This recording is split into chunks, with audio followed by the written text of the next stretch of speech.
అవకాశాలు ఇవ్వచ్చు, ఇవ్వడం ద్వారా ఈ దేశాన్ని అభివృద్ధి పదం వైపు నడిపించవచ్చు అని ఒక మార్గదర్శనం చేసిన గొప్ప ప్రపంచ మేధావి డాక్టర్ బాబాసాహెబ్ అంబేద్కర్ గారు అని చెప్పి మనం గర్వంగా చెప్పుకోవచ్చు.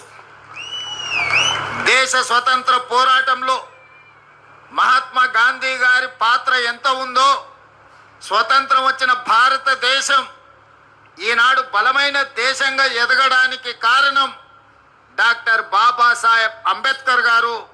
ఈ దేశానికి రెండు కళ్ళు, ఒకరు మహాత్మా గాంధీ గారైతే రెండవది డాక్టర్ బాబాసాహెబ్ అంబేద్కర్.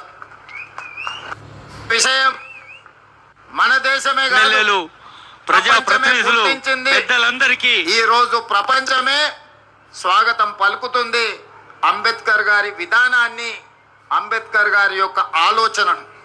డాక్టర్ బాబాసాహెబ్ అంబేద్కర్ గారు ఒకే ఒక్క మాట చెప్పారు, విద్య ఒక్కటే అన్ని సమస్యల నుంచి మిమ్మల్ని విముక్తి చేస్తుంది, విద్య ఒక్కటే మన జీవితంలో మార్పు తెస్తుంది, విద్య ఒక్కటే మన జీవితంలో వెలుగులను నింపుతుంది, విద్య ఒక్కటే సమాజంలో మనకు గుర్తింపు, గౌరవాన్ని, సముచితమైన స్థానాన్ని అందిస్తుంది అని చెప్పి డాక్టర్ బాబాసాహెబ్ అంబేద్కర్ గారు సంపూర్ణంగా విశ్వసించిండ్రు, నమ్మిండ్రు, వారు పాటించిండ్రు. ప్రపంచ దేశాలలో పేరెన్నిక గన్న యూనివర్సిటీలలో చదువుకొని వచ్చిన డాక్టర్ బాబాసాహెబ్ అంబేద్కర్ ఆలోచన విధానమే ఈనాడు భారతదేశం యొక్క ఆలోచన.